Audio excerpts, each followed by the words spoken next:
भारत के प्रधानमंत्री नरेंद्र मोदी लोकसभा चुनाव के बाद पहली बार बिहार आ रहे हैं। 19 जून को वो बिहार आ रहे हैं। बिहार आने के पीछे का जो कारण है वो नालंदा विश्वविद्यालय के किसी कार्यक्रम में सम्मिलित होने के लिए आ रहे हैं और हो सकता है कि नालंदा को या फिर बिहार को कोई बड़ी सौगात दे दे। अब नरेंद्र मोदी क्या सौगात देंगे ये तो उनके आने के बाद पता चलेगा, लेकिन हमने सोचा कि जब वो नालंदा विश्वविद्यालय के कार्यक्रम के लिए बिहार आ रहे हैं तो हम क्यों ना आपको नालंदा विश्वविद्यालय के बारे में बताएं, उसके इतिहास के बारे में बताएं और बताएं कि कैसे नालंदा विश्वविद्यालय जो है वो खत्म हो गया था, कैसे उसमें आग लगा दिया गया था और कैसे उसकी पुस्तकालय जो है 3 महीनों तक जलती ही रही थी। हम पूरी खबर आपको बताएंगे, लेकिन उससे पहले नमस्कार, मेरा नाम वेद प्रकाश है। आप जनता जंक्शन देख रहे हैं और कैमरे के पीछे है विशाल। सबसे पहले तो आप ये समझ लीजिए कि नालंदा शब्द कहां से आया, नालंदा का नाम कैसे आया।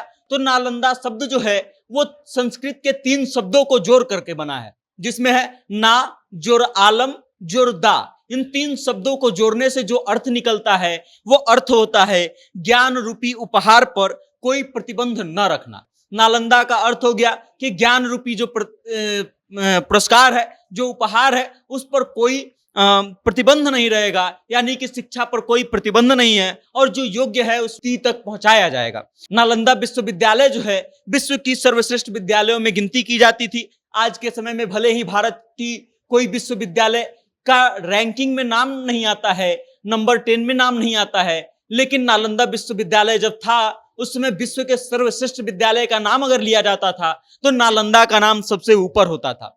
नालंदा विश्वविद्यालय का इतिहास और खासियत क्या रहा है, तो ये 800 सालों तक चला है। मतलब एक ऐसा विश्वविद्यालय जो लगातार 800 वर्षों तक संचालित किया गया, जिसे चलाया गया। उसके बाद इसमें मेरिट के आधार पर चयन होता था। आज भी जब लोग परीक्षा देते हैं तब जाकर के बहुत बड़े बड़े विश्वविद्यालयों में उनका एडमिशन होता है और ठीक उसी तर्ज पर नालंदा में भी बड़े बड़े लोगों का नामांकन के लिए इम्तिहान देना पड़ता था, परीक्षा देनी पड़ती थी और फिर मेरिट के आधार पर चयन किया जाता था और फिर निःशुल्क शिक्षा दी जाती थी। नालंदा विश्वविद्यालय की खासियत यह थी कि सिर्फ शिक्षा ही निःशुल्क नहीं था, वहां पे रहना, खाना, हर चीज जो है सब तरह से पूरी तरह से निःशुल्क था।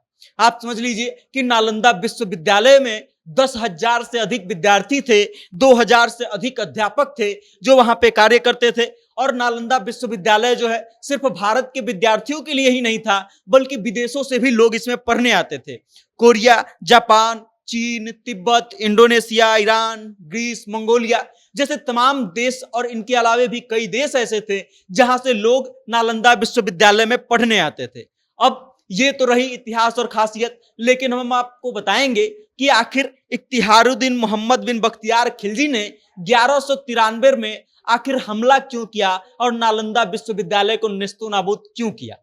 लेकिन उससे पहले आप जान लीजिए कि इख्तियारुद्दीन मोहम्मद बिन बख्तियार खिलजी ने जब 1193 में नालंदा विश्वविद्यालय पर हमला किया, उससे पहले 2 बार और जो है नालंदा विश्वविद्यालय पर हमला किया जा चुका था, लेकिन वो हमला इतना ज्यादा बड़ा नहीं था कि नालंदा विश्वविद्यालय पूरी तरह से ध्वस्त किया जा सके या फिर नेस्तनाबूद कर दिया जा सके।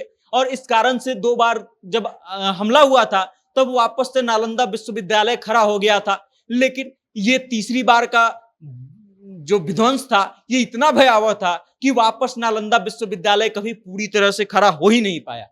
अब आप समझिए कि बख्तियार खिलजी ने ये किया क्यों था। तो दरअसल बख्तियार खिलजी जो है एक बार बहुत बीमार था, इतना बीमार कि उसकी जान पर बन आई थी और उसके राज्य के जितने भी हकीम थे, वैद्य थे, सबने अपने अपने हाथ खड़ा कर लिए थे। अब उस समय बख्तियार खिलजी को किसी ने यह सुझाव दिया कि वो राहुल श्रीभद्र से मिले, जो नालंदा विश्वविद्यालय के आयुर्वेद विभाग के प्रमुख थे।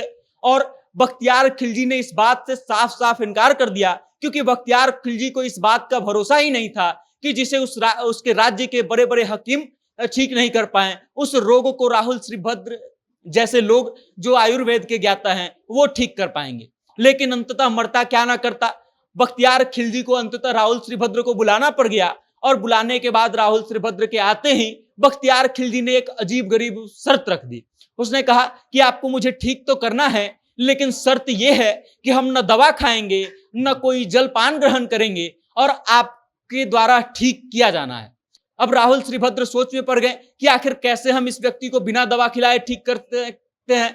राहुल श्रीभद्र ने कुछ समय मांगा, और जो समय मांगा था उन्होंने, उस समय के बाद जब वो उपस्थित हुए तो उनके हाथ में एक कुरान था।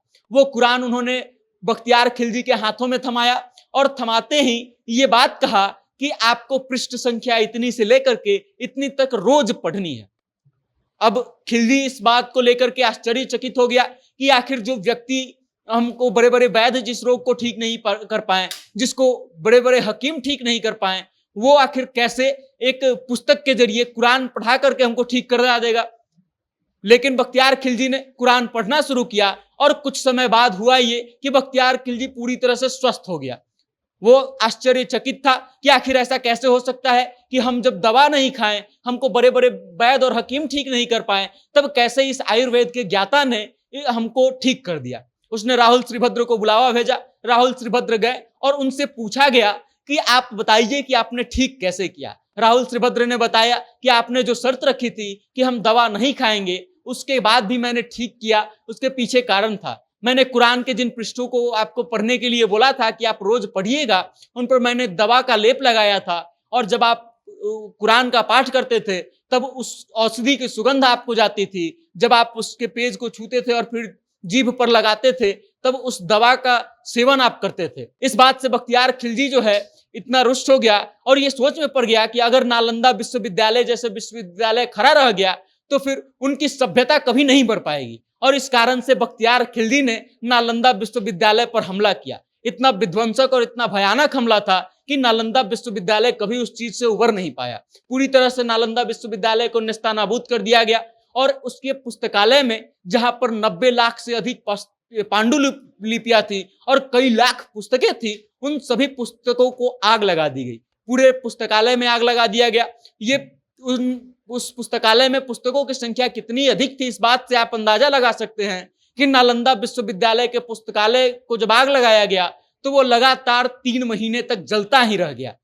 बाकी आप नालंदा विश्वविद्यालय के बारे में क्या सोचते हैं? बख्तियार खिलजी ने ये जो कृत्य किया, इसके बारे में आपकी क्या राय है? कमेंट के माध्यम से अपना विचार हम तक भेजिएगा जरूर, और देखते रहिएगा जनता जंक्शन। बहुत बहुत धन्यवाद।